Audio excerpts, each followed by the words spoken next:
Buenas, ¿cómo están? Vamos a hablar del síndrome coronario agudo, hacer algunos repasos de patología y después ver el tratamiento específico. Como recuerdan, el síndrome coronario agudo es un conjunto de síntomas y signos que expresan un problema que es la insuficiencia coronaria. Cuando hablamos de insuficiencia coronaria, la definimos como el desequilibrio entre la oferta y la demanda de oxígeno por parte del miocardio.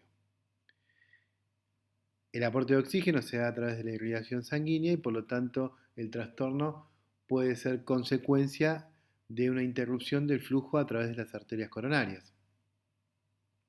Por eso la insuficiencia coronaria determina la isquemia, que posteriormente puede terminar en una necrosis cardíaca conocida como infarto agudo de miocardio. Entonces, las causas del síndrome coronario agudo es o un aumento desproporcionado de requerimiento de oxígeno por parte del músculo miocárdico, por ejemplo en sucesivas crisis de hipertensión arterial, o por una reducción del flujo sanguíneo por afección directa del calibre de los vasos, principalmente por obstrucción aterosclerótica.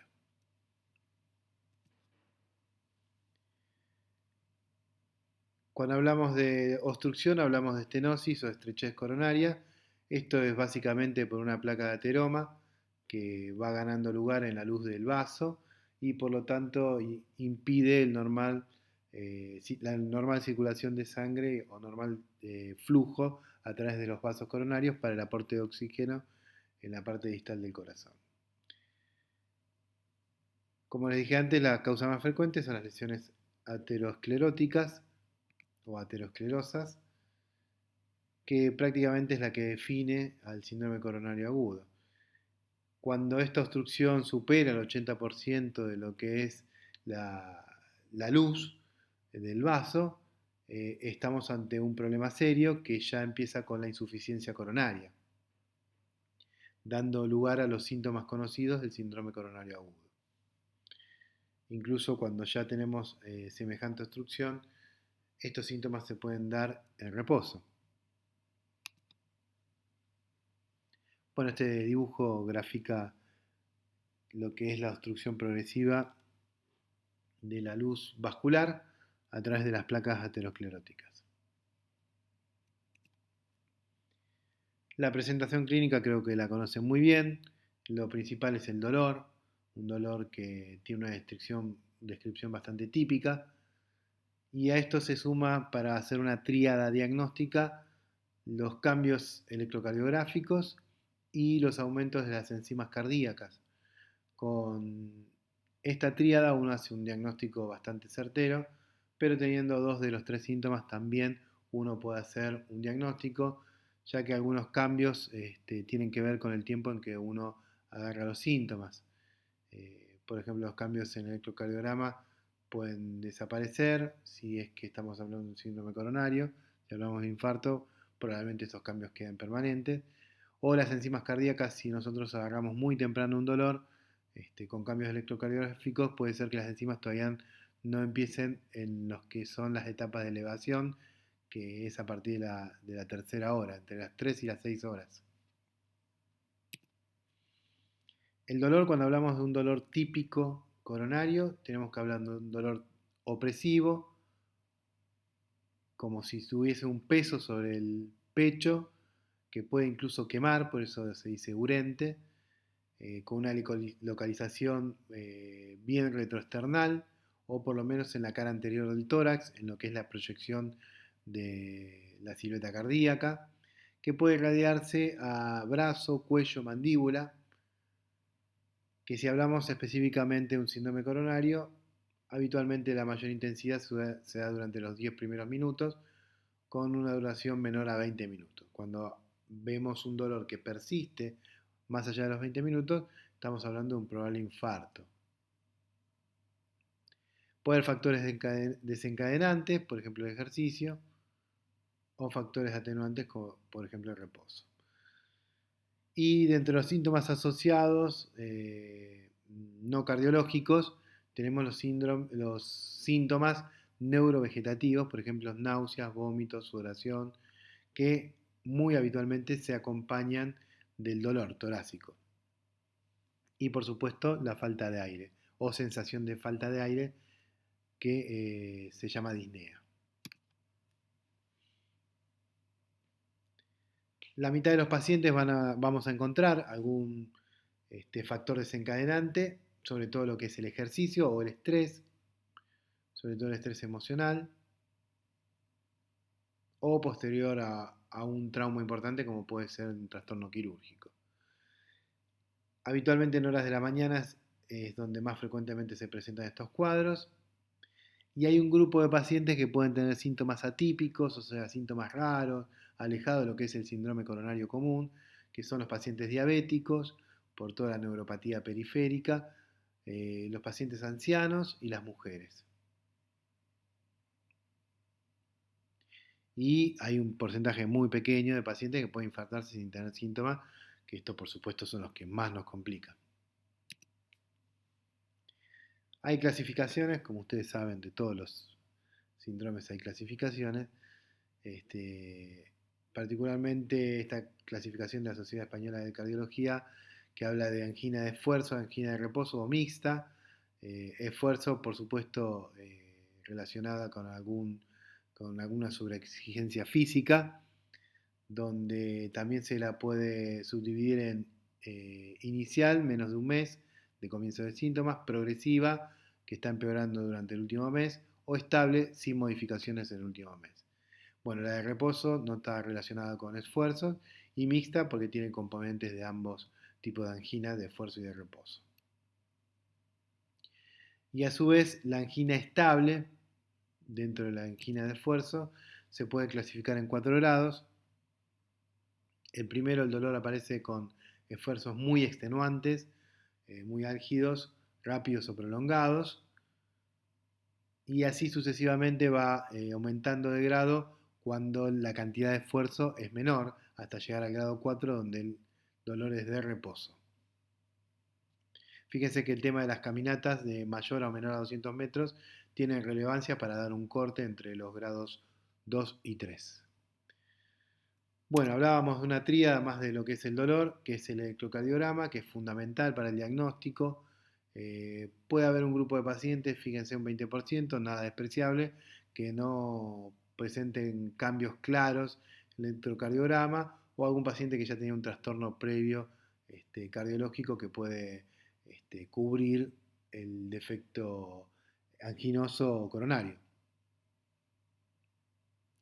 Y bueno, también tiene que ver con el tiempo en cual se iniciaron los síntomas.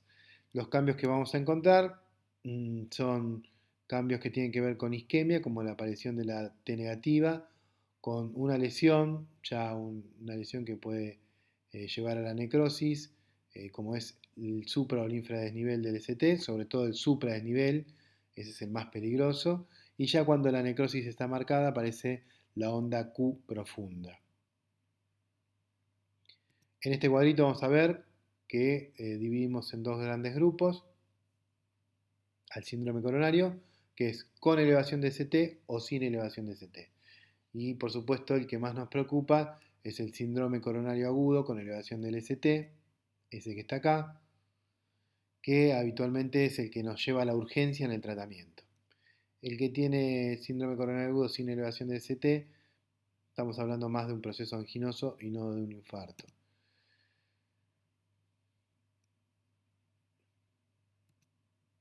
Bueno, como hablábamos, el supradesnivel de ST evoluciona al infarto agudo de miocardio en la mayoría de los casos. Y ahí no todos se presentan a la consulta por dolor de pecho, algunos pueden ser por epigastralgias, náuseas, vómitos, dolores interescapulares. Entonces hay que estar atento a esto. Y aquellos que tienen la onda Q bien marcada están con un infarto agudo de miocardio en curso, ya con una lesión permanente.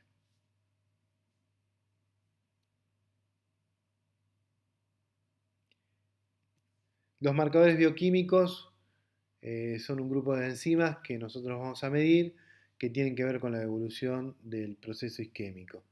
Las troponinas TI, la CPK con la isoenzima MB, que es específica del músculo miocárdico, la mioglobulina y la LDH.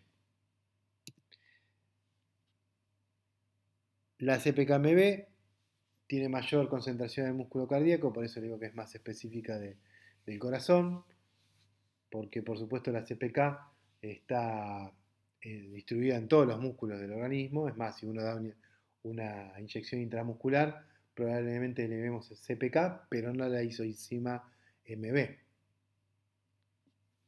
Cuando supera el valor máximo y que representa más del 25% de la CPK total, estamos hablando que la CPK-MB está elevada.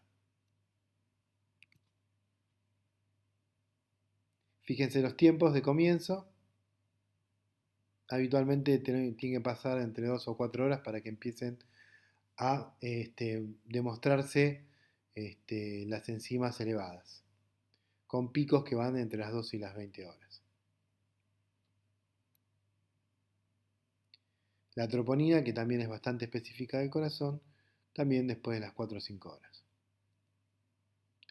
Por eso cuando uno pide un juego de enzimas en un paciente que sospecha un síndrome coronario, debemos repetirlas a las 6 horas para ver la evolución de estas enzimas, ¿no? Bueno, cuando hablamos de infarto, ya hablamos de una necrosis miocárdica de origen isquémico, secundaria generalmente a la obstrucción trombótica de un proceso vascular que tiene que ver con una placa ateromatosa. El dolor es mucho más intenso, incluso se habla de sensación de muerte. Y las características de ubicación y radiación son igual que el síndrome coronario en la parte anginosa, ¿no? Siempre a la mañana y tener en cuenta los dolores atípicos en los pacientes diabéticos o con edad avanzada. O en las mujeres, que las mujeres generalmente aguantan mucho más el dolor que el hombre. Bueno, como puntos claves del síndrome coronario agudo, de insuficiencia coronaria, recuerden un desbalance entre aporte y demanda, la placa de ateroma como prácticamente una condición sine qua non para desarrollar una obstrucción, los factores de riesgo, no olvidarse, edad, sexo, masculino sobre todo, obesidad, sedentarismo, dislipemias, o sea, aumento de colesterol, pacientes hipertensos, diabéticos y sobre todo el tabaquismo. La presentación clínica del dolor es muy importante, interrogar bien con las características de dónde se localiza, cuánto dura, dónde irradia, qué factores desencadenan y qué síntomas asociados, y pensar si es una angina de esfuerzo o reposo mixta o si esa angina se ha vuelto un infarto. Por supuesto, pedir las enzimas y ver los cambios electrocardiográficos.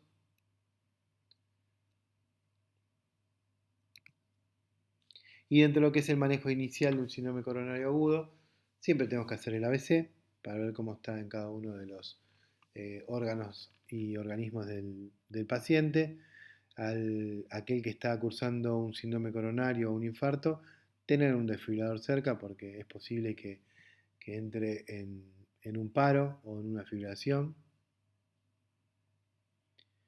El aporte de oxígeno es muy importante. Recuerden que el origen de la patología tiene que ver con un desbalance entre el aporte y la demanda.